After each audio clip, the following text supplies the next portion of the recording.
Tim Goldstein, autistic adult, and your host for Life in a Neurotypical Universe, where we take a look at life from the perspective of an autistic adult.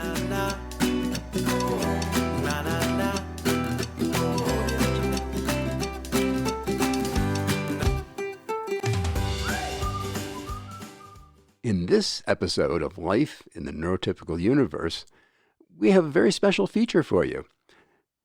I was in a panel discussion along with Kari of Atypical Workplace, who's another noted authority in the autism spectrum space and has Asperger's herself. During this panel discussion, you'll hear Kari and I discuss back and forth on different topics. We've also got some audience participation and tried to include those best we could, even though we weren't really set up with mics out in the audience. I think you're going to enjoy this. It's a great discussion and great things to learn. And thank you very much to Looker in Santa Cruz for hosting this event and allowing us to be there and participate and share with all the Looker employees. Kari, you have to be nice to Patricia. Oh, because she's in your group. No, she's my boss. There you go, Patricia. You learned something about neurodiversity already. We'll just say anything just because it's true. And we decide what truth is. Just in case you're wondering how. Right, if it doesn't fit your truth, that's okay. We're okay with it, but it does fit ours. This truth is contextual. Great, I just learn stuff every day. Wonderful. So thank you guys for joining us. We are going to have an action-packed afternoon where we're going to start with just introducing ourselves and our stories, really showcasing Tim because he's such an incredible resource for all of the Looker folks, and then dive into the questions that we had you guys give us, pointing us towards your areas of interest. We heard a lot of understanding what is neurodiversity and how do you relate to the neurodiverse folks, and communication, what are some best practices there, and then collaborating. How do you bring out the best in your neurodiverse talent? And even as some folks who answer the questions are themselves neurodiverse. So it's like, how can I tap into my own awesomeness and help showcase it for the world? So we're going to dive into those 4 areas. And again, starting off with some introductions of our story. Does that sound good to you guys? Woo! New York friends, are you able to talk to us, or are you just listening? They can turn around. Oh, hey! I guess we have to wave. We have to wave that way, but look this that way. Right? That's funny. Cool. So I'd love to start it off with Tim sharing your story, and through your story explaining what neurodiversity is by virtue of your path towards it. Well, I'm Tim Goldstein, and I work in professional services as a senior consultant. I'm neurodiverse. I have Asperger's, which is not the only thing that makes you neurodiverse. There's neurodiversity in all reality is just saying you're human. Now, there's all different types of humans. And we're just saying in neurodiversity, we're looking at it as a particular type of being human. And I guess the way I would explain it is, as I've gone through my career, I've had, we'll say, great successes and lots of firings. Okay, you're not listening, Patricia, right now. Take off your boss hat. I'm just kidding. And it almost always involves a miscommunication or a misunderstanding of who I am, what I'm saying, what I'm trying to accomplish versus what the person, the other side is thinking that I'm trying to accomplish. Here at Looker has been actually a very, very interesting experience. On one hand, Looker is phenomenally good in diversity in general.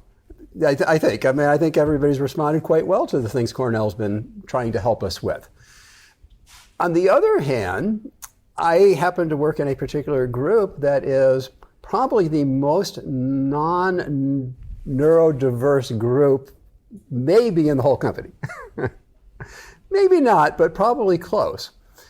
And the reason is because the process we go through to hire people has a tendency to accentuate neurotypical kind of behaviors.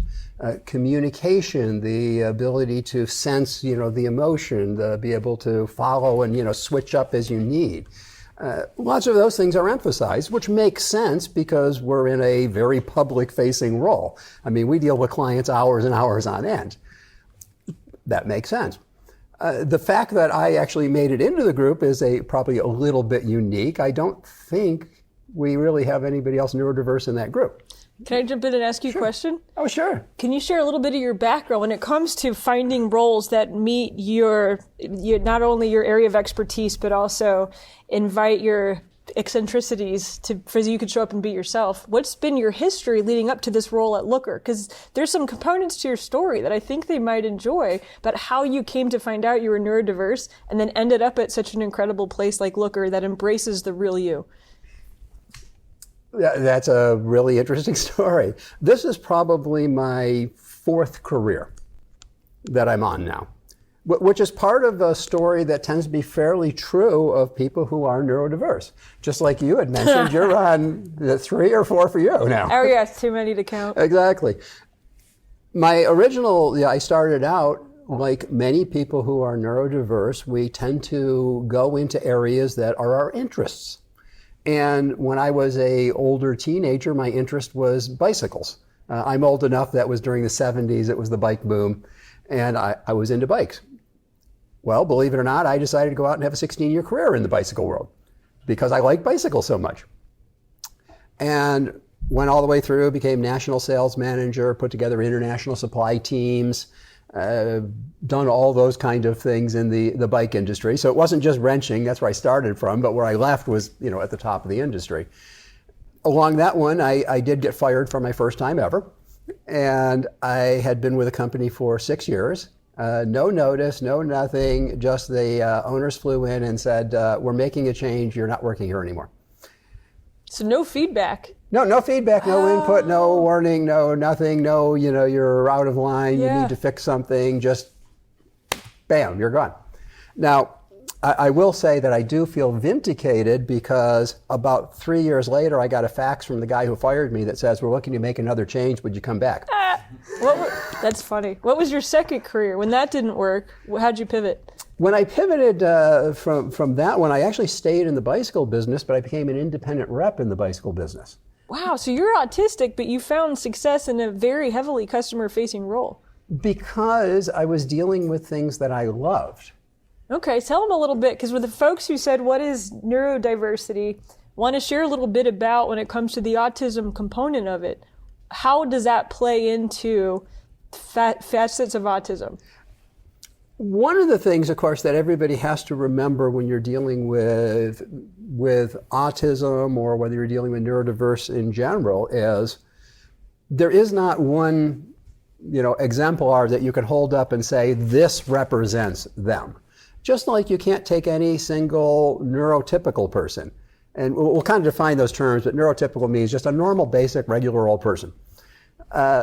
There's no exemplar. We can't pick any one person in all of Looker that's, the model for all neurotypical people, just like you can't pick, Kari or I as being the exemplars for people who are neurodiverse. She and I both tend to have much better outward presentation and, interaction skills than tend to be normal amongst the neurodiverse crowd.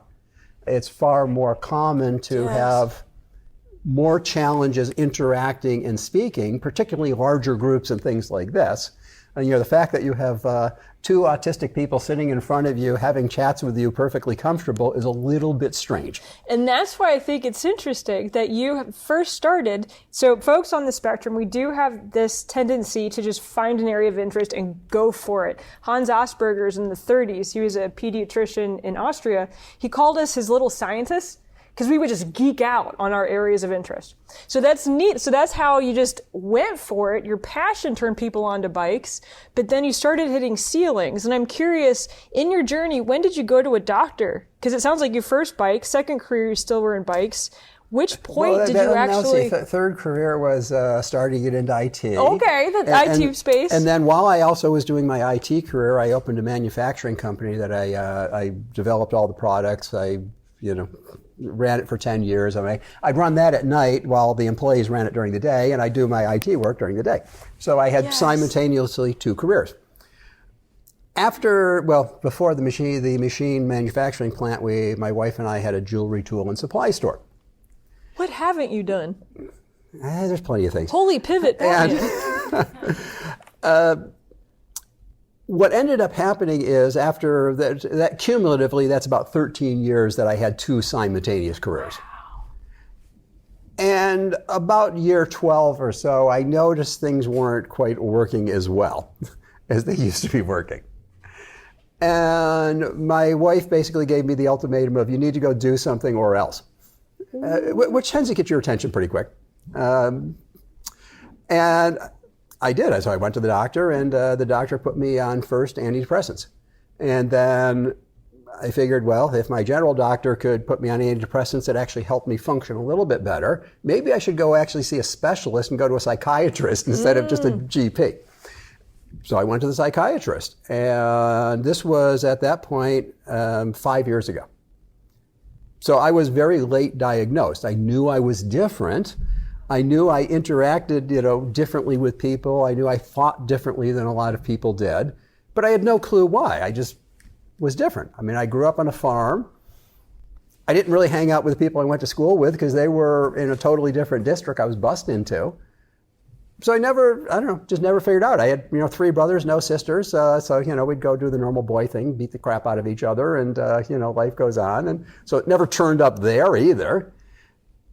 And it wasn't until, like I say, five years ago that I was actually diagnosed.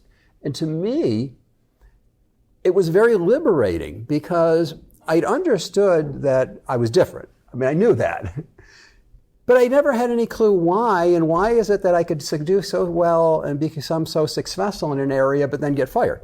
That just didn't, normally you get fired before you become successful. It just doesn't really work the other way around. But what I learned eventually... And that's what I love to unpack, What I learned eventually was when you go into the corporate world, I like to think of it as being like a tribe.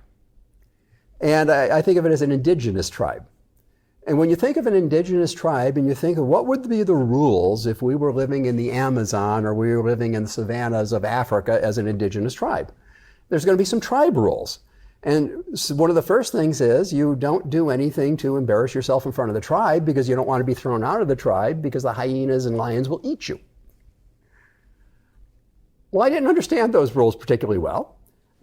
And what I would do is, if it was something I could accomplish, I'd go do it. And of course, with us neurodiverse people, that tends to be, great, if I can come in and solve the problem, you're going to say, great, cool, let's sit down together and show me how you did it too. Well, unfortunately, in the tribal thing, it tends to happen that if you manage to accomplish things that the person above you was supposed to get done, but they didn't, that doesn't reflect good on you necessarily in many situations. So what I love what Tim's talking about, okay, so I'll just summarize what we've heard so far because there's so much richness into what you shared. So in Tim's journey, a number of jobs, highly successful, but kept picking up on this disconnect, right? And then finally his wife was like, okay, got to figure out what's happening here. And then gets these diagnoses and realizes, oh my gosh, I need to update my mental model of the world. Like here I was just doing my best to be successful, pursuing my areas of passion, getting rewarded by being successful, but something's just been off. And wow, I need to update my mental model. And this idea of a tribal metaphor really helped Tim. And when it comes to where neurodiversity plays a role, I like how you construe it in that sense of neurodiversity is an invitation to rethink our mental model of how we connect with each other as people. And sometimes those of us where it's not intuitive for how to engage, we sometimes need a more granular mental model than others because we may inadvertently transgress social norms that are intuitive for the neurotypical side. And then for those of us who just don't always pick up on the cues, we're just like, okay, I'm lost here. But a mental model like that tribal idea is helpful. So being diagnosed gave Tim a reason to rethink his mental model and update it, just like a new software update. Look at me bringing in computers.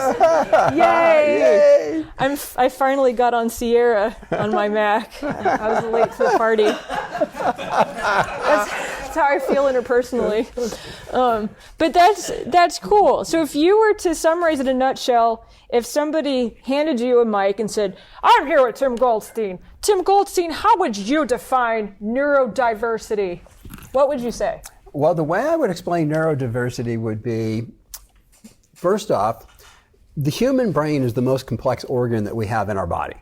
And we completely accept that, organs that are far simpler are, we can have differences. We can have difference in skin color. We can have difference in our hair. We can have difference in our eye colors. And we accept that as being normal. But we don't even think that, maybe my brain is wired and put together a little differently than Kari's brain versus, Patricia's brain versus, Cornell's brain. We don't think of that, which doesn't make any sense when you think of it as being the most complex organ in our body. Further, the way that your brain is shaped and wired is going to a certain extent, dictate your kind of base method of perceiving and processing the world. Your mental model, if you will. Exactly. I mean, how you see the world is going to be shaped by the way your brain works and processes. Now, we're not geese, which means we can go, north in the winter if we think that the hotel's nicer up north. We're humans. We can learn to do different things. But even though you can learn to act different ways in different situations, what happens when the pressure gets cranked out on all of us? Ooh, can I build my story into that segue? Yeah. Okay, speaking of pressure.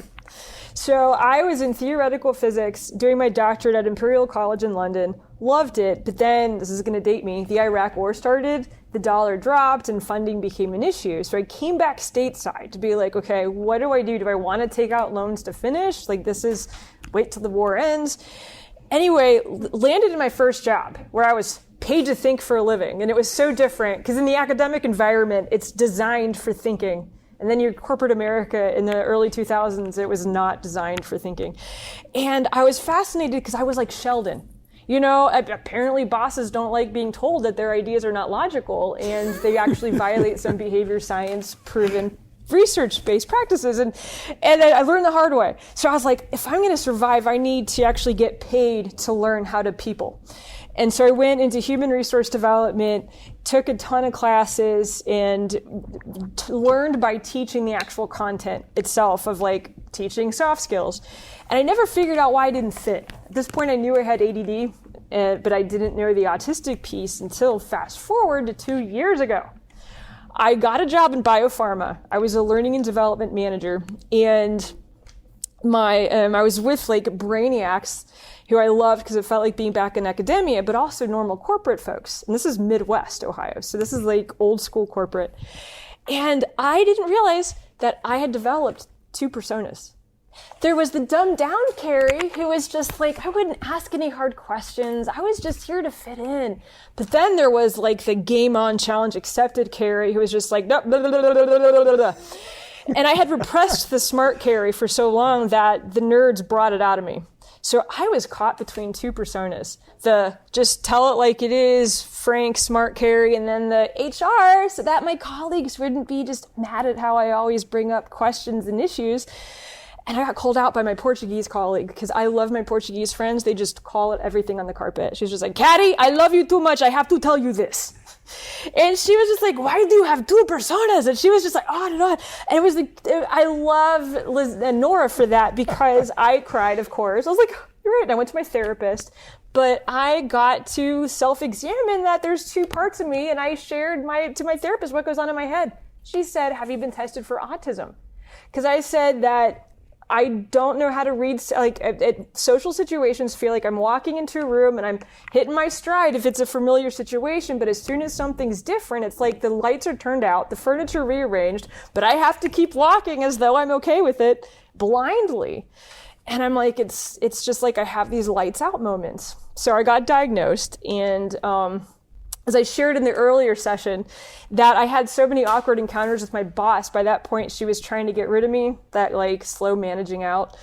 And I was like, okay, I just need to quit and figure out who I am and how I can help this, movement, bring awareness to fellow nerds like me who mean well, but we come across wrong. So I started a consultancy and leaning into the agile space, which I love because there's a lot of neurodiverse agile movement, especially in England, which has been really cool.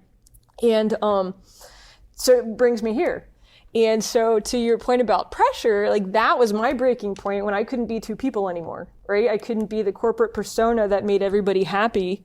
But then the real Kari was just like being a can of Coke shaken up of like coming out inadvertently. And then you're like, oh, sorry, I was being myself there for a minute. My apologies.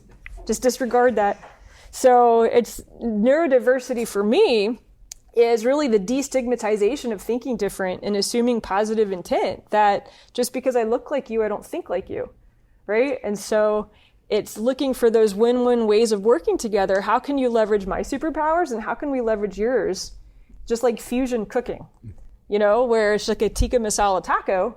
It's not putting a tikka masala and a taco in a blender to where you have no unique cultural identities of either remaining. It's just this gross sludge. You have the integrity of the taco piece, and you know where that originates, and the tikka masala piece, and you know where that originates, and you enjoy the combination of it and how it comes together uniquely. And that's what I see as awesome team cultures. So that's kind of my need, and that's what you'll see the more you meet of folks like us. We'll have different spins on neurodiversity, but really that destigmatizing of thinking different and making it safe to be you without judgment, assuming positive intent, and like updating your mental model to really build off what Tim was saying. Does that make sense, how kind of what we're saying fits? I think you hit on something really interesting there. And then we'll transition to this, but yeah. Kind of in my model, I use this model I refer to as the neurocloud. And the neurocloud is based on that idea that, the way your brain is shaped and wired is going to kind of dictate how you are. So if you just imagine that you've got this whole big cloud that's full of like pieces of glitter and confetti just kind of flipping around, and each piece represents a different way a human perceives and processes. And if we were to go and put a grouping around it, I mean, we're data science kind of people, so, we're going to go run some algorithm and group them somehow. We're going to end up with one large group, and that group is going to get called neurotypical. Nothing special about it other than it's the majority. That's it. I mean, it's not that neurotypical is better, it's worse. It's just that there's more of them around. I like to say, if you were to Gaussian curve where it's the majority. Yeah, I like to say if you throw all humans in a bag and were to grab one, you're most likely going to pull out a neurotypical. That's the majority of humans. The interesting thing is when you're talking neurodiversity, neurotypical is not different from being neurodiverse. Neurodiversity is this concept that involves both neurotypical thoughts and our different kind of thoughts. And if you have Asperger attributes, I say you have a touch of ass. What? Get it? Wordplay. But I think what I like about the neurocloud concept, which is another one of the concepts I went and created because the ones that were out there in the autism world didn't work for me. The concept that you go from low functioning to high functioning. What the hell does that mean? Does high functioning mean that I can go out and get, really great jobs? Or does high functioning mean that, is it low functioning because I get fired from great jobs? I don't know. It's kind of hard to understand that kind of term. We'll have Pam answer that later. Yeah, exactly. But that's why I like much more this idea of the neurocloud, because you have this mixing going on. Yes, you can have primarily some of the thought processes of somebody who is neurodiverse. Maybe you have some of the ADD kind of tendencies where everything grabs your attention. Or maybe you have the autistic kind of tendencies where we just want to go after every detail like it's, the most important thing in the world. But that's not, that doesn't make us any different than you can take a neurotypical and you can come up with the same things. There are certain traits they tend to have that are similar. They tend to be emotionally, I don't know, what would you say? Involved, I guess that's probably the best term, is most neurotypicals have a strong connection to emotion and emotional feeling, and that's a lot of their world. In the autism world, well, I'll ask you, how much is emotion in your day-to-day part of your world? Oh, it's a lot. It has to do with the unique connectivity between your logic and emotion brain. It's where we can only filter either we're with you on the concrete data points of what you're saying logically, and then we deal with the emotion later. Yeah. Or we're just fully present for the emotion and we hear nothing that you say, but it's really hard to get both at once. And so you'll see a lot of weird expressions on our faces if you come at us. Dave, I'm always picking on you. He was in the front row before. But if you're just like, Kari, blah, blah, blah, blah, I have to make a choice, which is like, am I going to pay attention to the actual word choices he's making, or am I going to get distracted by all this emotion and try to figure out how he's feeling? It's hard to do both at once, but that could just be, and this is a rabbit trail that will not go down, but women who are of autism versus men, because as a female aspie, there's a lot of emotion. We just can't process it all at once. But for guys, it's different, which is crazy. Yeah, that's what I was going to say in the NeuroCloud, and that's another thing that I like about the model versus that low to high function model that comes from the medical world is, as you mentioned, Yeah. autism for females expresses very differently than autism for males. And I've talked to quite a number of, Asperger females, including yourself, and the response is always very similar, that you can sense the emotion going on in the room, you can sense the change. We can see the shifts in the behaviors, but you don't know what to do about it.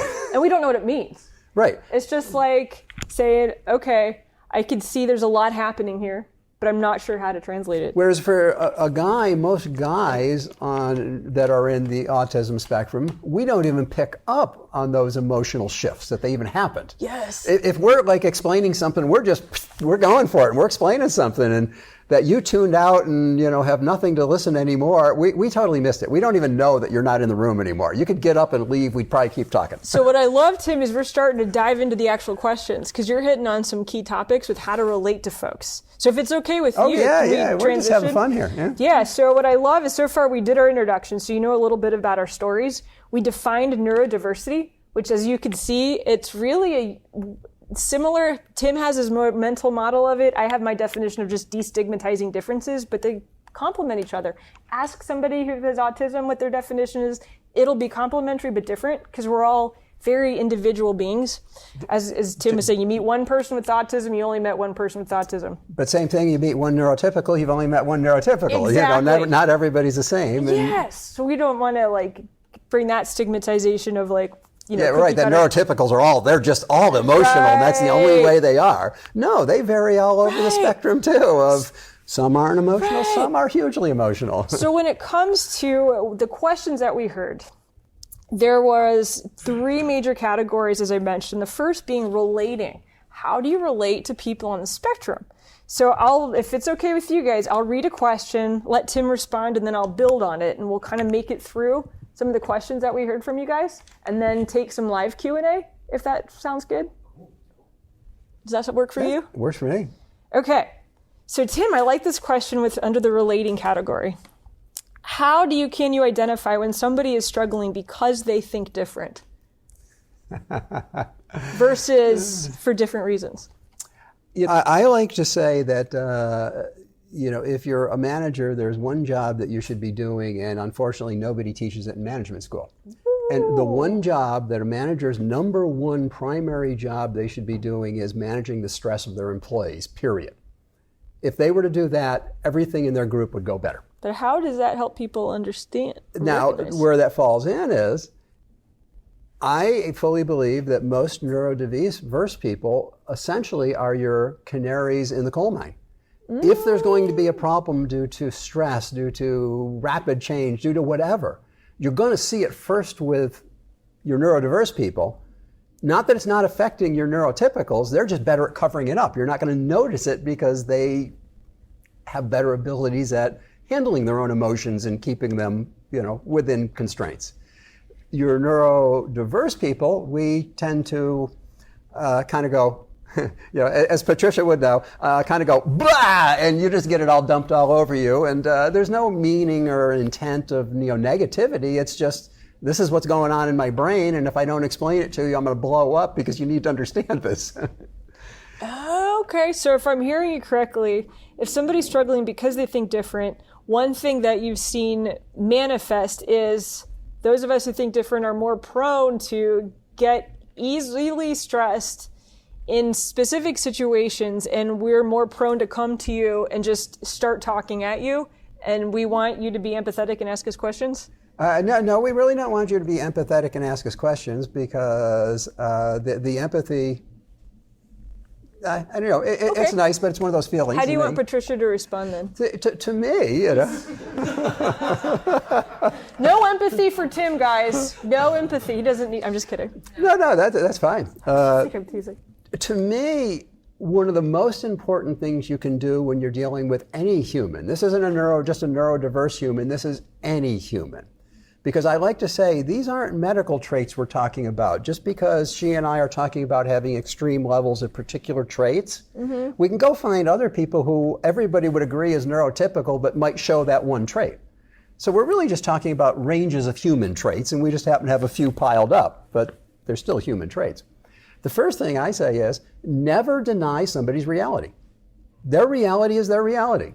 I mean, you may not agree with it, you may not like it, but nonetheless, their reality is their reality. So you have to acknowledge at least that to them, that is the truth and that is reality.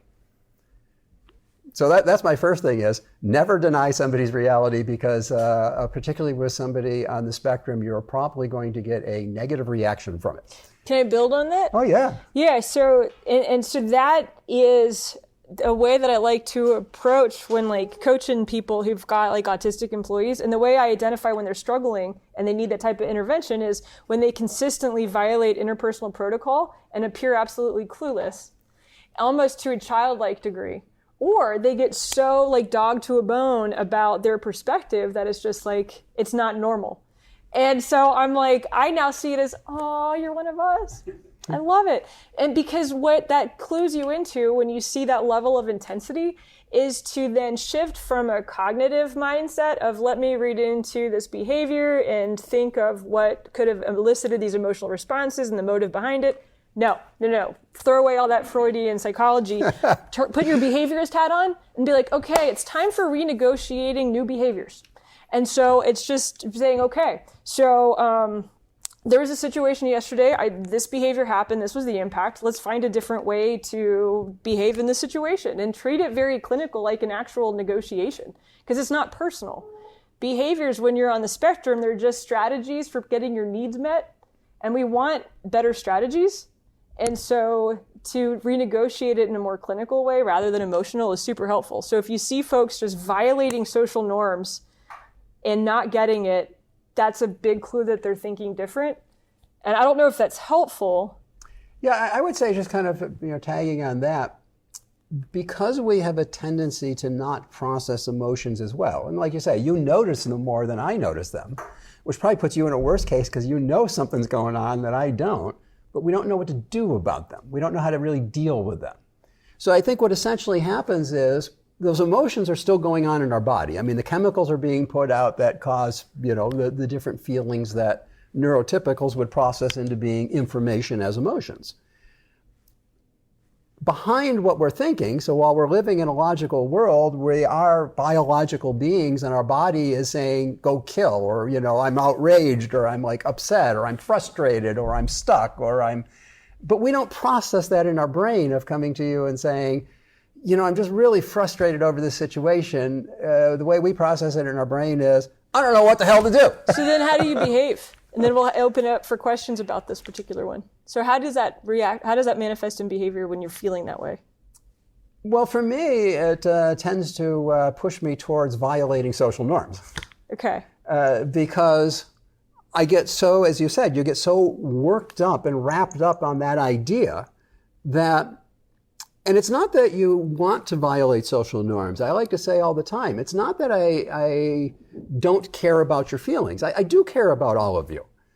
The difference is, I don't even think about your feelings when I'm talking. It just never even comes into my mind that your feelings are something I'm supposed to think about while I'm trying to tell you things. So it's not that I have a wanton desire to go out and, be rude and nasty to people, but any of us, if you put us under enough pressure, I mean, we'll take Cornell, about the most balanced guy I know. Let's ask. We'll open it for questions. But crank him under enough pressure, and we're going to see, less than the normal Cornell we see, and that's true of all of us. So what questions do you guys have? Because I really like that question. How do you identify when somebody else is struggling because they think different? In other words, how do you start identifying us nerds in the wild? Ask us questions. Yeah. I actually have a question about, for me personally, I know I have a really big issue when people think they're identifying a problem with me that's stemming from my neurodiversity, and it's not. It's like, no, this isn't me being sensitive because I'm depressed. This is me being an asshole. Not you. Sorry. No. That fits plenty of times. Trust me. So it's okay. So that is something that because it affects me, I worry about doing to other people is, seeing the stress and thinking, oh, it's because this is happening to them. This is the way I like to kind of think about that, is the problem a lot of people have in understanding neurodiversity is, I think as humans, we all approach things this way, which is we only know one human experience, and that's the one we've all lived. And each one of us has lived a different human experience. So whenever you're going to relate to somebody, you have to start from somewhere. So you're probably going to start with, they're like me, and then you're going to go, but, and then you're going to start putting in, the changes. If it was the two of you to come together, you go, he's kind of like me, but he's male, and you're going to go, oh, but she's female. Okay. And then we're going to start fleshing out some differences till you get, where you can have a relationship going on. The problem with starting with like me, but. Is that part of your question that you were asking? Which is really what they're doing, is they're saying like me, but, and they're thinking, well, if I acted like Kari's acting like now, for me, that would mean X. Mm-hmm. Which is why I say you can't start with like me, but. I explain it as, if you're going to deal with people who are neurodiverse, think that you're talking to a group of aliens, period. You don't know anything about them. You have to define everything you're going to do between them because there's very little you share in common. And that gets you over the, oh, like me, but. Let's start out with not like me at all. Now tell me who you really are. I wonder, is it, because one of the things that I was taught in my counseling classes was about asking questions, right? Never leading with like, here's what I'm thinking, but like with questions. And so in that case, if there was certain behavior that you were exhibiting, instead of coming in with here's what I think is a problem, it's right. Here are the facts of what I'm noticing, what I'm just seeing, what is coming up for you. And then that gives the person the opportunity, the one to feel validated of something's coming up for me. Right. And I get to tell you this. To me, it's about power, right? I have the power to tell you what's coming up for me versus you prescribing. See, and I don't think it's power. I agree with you 1,000,000,000%. You are dead on. You're dead on. The only thing is I don't think it's power for me at least, and it'll be interesting to see what you say. It's being misunderstood my entire life and feeling like this is just another experience of not being understood. There's no power feeling to it to me of, I guess I would say I'm relatively power neutral. I don't care if it's the global office or whoever that I'm already trading emails who's pissed off at me, or whether it's, just another one of my coworkers. It doesn't matter. I don't feel one has more power. They're all humans, period. And a neat area of cultural intelligence. Have you guys heard of that exciting area? Yeah. And so cultural intelligence is like an elevated version of emotional intelligence, where it actually gives you that mindset that you guys, that I hear and what you're reflecting on, which is come to the table with no preconceived notions and just be very open to saying, okay, I'm going to let the situation, the people in the moment inform me with the data I need instead of bringing my own to the table, and then building off of that. Improv is just like an improv. You're just like, you let you and your scene partner discover the scene together instead of bringing your baggage. Right. Yeah, and I think that's it. Just don't go and start with, oh, if I did that, this is what it would mean. Start with, I think Cornell has the perfect answer. Hey, I noticed that you look like you're struggling a little bit, or I look like, you look like you're a little stressed today, or whatever it is. Yes, curious thought partner. What's going on? Is there anything I can help you with? I noticed this behavior. Yeah, exactly. Yes. And so that's just fact, right? Yeah. Here's what I saw. Right. What's coming up? And then you're giving the open, the honest, open, and comfortable space of saying, hey, I noticed something seems a little off with you. Tell me, man, can I help you in some way? That's huge. If everybody did that, we'd have a whole lot less problems in most of corporate America. But let's listen to what our friends in New York office have to say. Do you guys have any questions or comments when it comes to identifying when somebody is struggling because they think different? And any questions for us or even strategies that you're looking into employing that you want to talk about? I mean, I have a question. So we talked a lot about like approaching people when you notice that they're struggling, and let's say you do the coin method and you discuss the behavior. And I know this would probably vary on an individual basis, but are there special considerations for how neurodiverse people process information or criticism after the fact?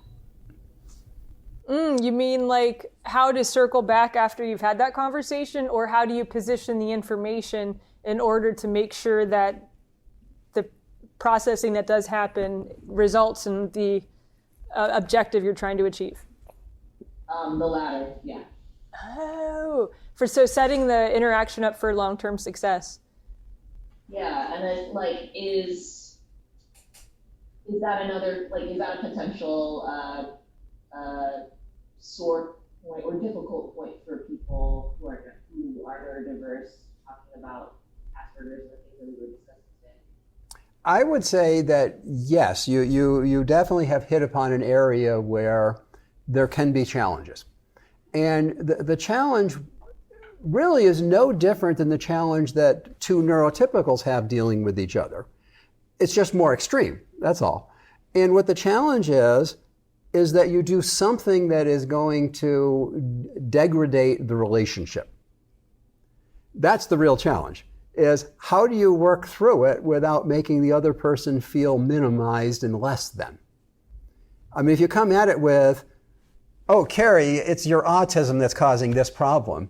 Well, what did I just do to her? I mean, I just said, there's something wrong with you. You've got to, that isn't a very good way to start a relationship with each other. So I think that's the thing, is you just think about it like dealing with anybody else, except remember you're dealing with a group of people that in general live on the logic side of their brains, and they don't live in the emotion side of their brains. So if you come at them with an emotional thing, we're going to sit there with it spinning in our head, not having a clue where to put it or where to go with it. And then I'll build on Tim's answer, and then I'll add some complementary points that could answer your question. So when it comes to setting up the conversation for success, what I love about studying teams is, and especially teams with artists and geeks and other people who think different, is similar to improv coaches setting up the tone for their class. And this is what they do. It's very interesting, but this is what I love bringing into each conversation and interaction, is you set a base reality. You inadvertently or overtly state kind of the ground rules of the interaction. You set the tone, in other words, and you're very intentional about the tone you set.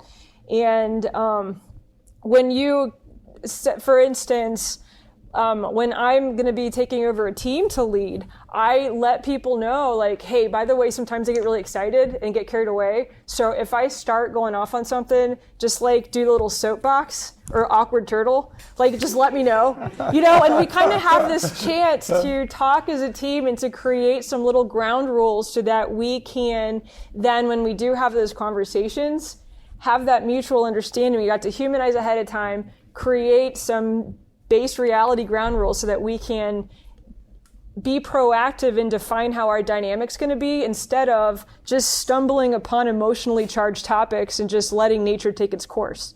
So was that kind of helpful? Did we somehow answer your question jointly? Or? Yeah. Yes, high five. Cool. So the next one I'm literally going in order. It's not me I'm only going to cherry pick the ones that I like. No, but each one's great. So We did the cherry picking before we came down here. Oh, stop it. Well, it's true, though. No, we didn't. Oh, well, I did. Tim. No, it's this question, because it's from a neurodiverse person, which is why it was one of us, is how can I better navigate my own neurodiversity? And I think it plays nicely on our conversation so far. So before we dive into that, does anybody want to add to that question? Who may be neurodiverse either in this room or in New York that wants to make... Or maybe knows somebody neurodiverse, or maybe has a significant, other that is neurodiverse. It can fit in lots of ways. Yeah, so when it comes to navigating neurodiversity, how can we focus this question? I'm specifically ADHD, and I have a lot of problems with either not being able to focus on something if I'm not, if it doesn't grab me, then I just kind of let it sit on my computer for half of the day, and then don't do anything with it, and just kind of check Slack and look at it and go and then go back and check Slack. Or I have the opposite problem where I'm really into it and I just dive in, I put in headphones, and I've literally had moments where teammates have had to come over and have started dancing next to me because I was just sitting there typing up, doing whatever, and we had a team meeting, and they would dance and do a bunch of crazy things, and then eventually have to come over and tap me on the shoulder and just be like, hey, get out of the zone. And I'm wondering how I can better navigate that and problems like that, because I've noticed that increasing as I've worked here. One thing that's interesting is I read an article this morning that was talking about neurodiversity, and it was just in Geek News, basic stuff. It's slashdot.org. So I don't know if any of you are Slashdot readers, but it's about as geeky as the news can get. And they had an article about neurodiversity talking about the prevalence of ADD or ADHD and dyslexia, of being 1 in 10 for either one of those, as opposed to autism, which is what Kari and I share, which is 1 out of 59. I got ADD too, so I'll be able to speak to that. I feel you. But what it was really pointing out was, under the current diagnostic methods that were in place, so DSM-4 and earlier, you could not have ADD and be autistic simultaneously, according to DSM-4. If you were autistic, that precluded that you could be ADHD, vice versa. Now, we certainly know that they go together and there's comorbidities. So what's starting to happen is we're recognizing that a lot of and again, I keep going back to, these are human traits. These are not, condition, issue, disease traits. They're just human traits. But we're recognizing that high levels of human traits that are involved with ADHD are the exact same ones that are involved with autism. The only difference being, with autism, you don't have necessarily the social understanding, whereas with ADHD, you have the social understanding, but with both of them, you have the lack of focus. If it doesn't interest you, you don't do it. Yes. So for some practical tips, if you're interested, what I've seen, first of all, Pomodoros, do you do those? Pomodoros. Okay. So a lot of folks in the IT space that I've met, at least in my Midwestern world of agility, so I don't know about here, but you set the timer for 25 minutes. You do 25-minute sprints. 4 25-minute sprints where you take a 5-minute break after the 25 minutes. And then your 4th sprint is a 30-minute break. And it's short enough to where it's easier to talk your brain into focusing on something you're not interested in. And it's all the developers I know use it and they love it for that reason. It's just kind of if you're doing work you don't like. And then it's also so that's one way to arrange your environment. But then there's also the challenge of then, what is it that you can learn from it, or what component of it can you leverage in something else you're interested in? So how can you bake your previous interests within it? I don't know if that's helpful because it's brain science. I was going to say, there's a lot of different things. I mean, that's certainly one approach. It's good. But this is, brain science. I love it. Oh, so because it has to do with what your motivators are. So the intrinsic motivation is what keeps you in that state of flow, right? And that's what we love being in, is that place where we love creating and innovating, right? When we don't have that intrinsic motivation and we don't like what we're doing, we have to then create an environment where there's extrinsic motivators, things that we can reward ourselves externally. I'm going to get a drink after work and I'm going to hang out with my friends, and you have to bribe yourself. Bribing yourself and finding ways to build in things you like are literally the ways that you can motivate yourself through those periods when it comes to how to manipulate your environment and to compel yourself to then shift your focus on something you're just not naturally interested in. It's the whole I'd say one other thing I would throw in is simply be open to other people about it. I mean, I know it's scary, it's hard at first of just being totally blunt and open with somebody. I don't know. What's it like, Patricia, having an employee just say to you, I'm autistic? And it's not, I imagine it feels a little uncomfortable at first. It's not what you're used to hearing, at least. It wasn't what I used to hearing, but... You did very well, by the way, just, you know. Thanks. But I was super appreciative that you let me know up front and you gave me resources to say, hey, this is how I am, this is how to work with me, and I found that super helpful. Yeah, and that's why I'm saying that sometimes actually divulging can be helpful, but not if you just divulge and say, I have ADHD or ADD, and then you walk off. That doesn't do anything. As Patricia said, I gave her some materials and stuff to help her understand how to work with me better.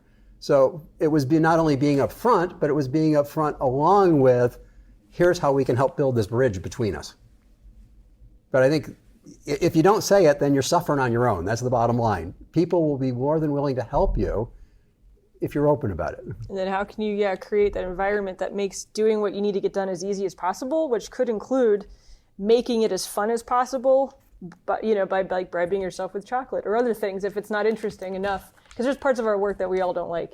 But that's where as a leader, you're like, okay, I may need to throw a pizza party to incentivize my team to finish this deliverable because none of us like this end of the quarter sales, whatever. So it's that balance. I hope we answered your questions. I know there was we're about up to, and you got two Aspies up here who just could talk all day. Forever, you know. You poor things.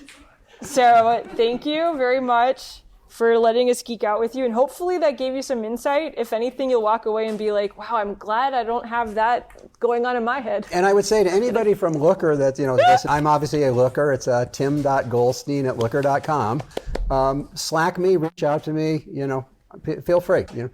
Judgment, I suffer with lots of stuff myself, You have a friend in Tim. Yeah, you got a friend. Thank you for coming. Thank you.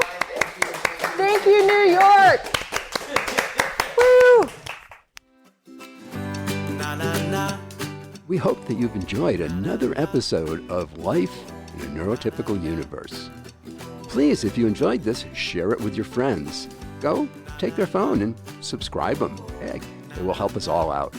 If you want to know more about neurodiversity or have any questions for me, you can reach me at my website, timgoldstein.com, where I'll be more than glad to help you as best I can to navigate through the neurotypical universe.